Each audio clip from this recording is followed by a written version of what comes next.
మచ్చగా నలుపుగా అట్లా మారిపోతూ ఉంటుందన్నమాట.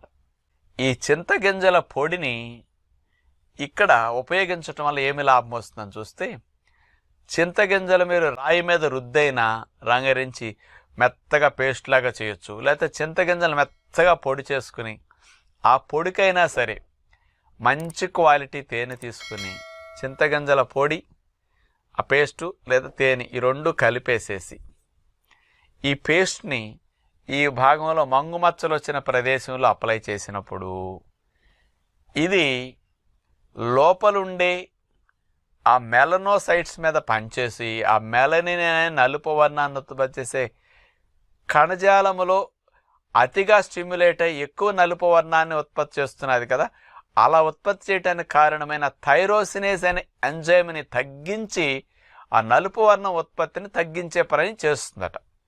అందుకని ఇట్లా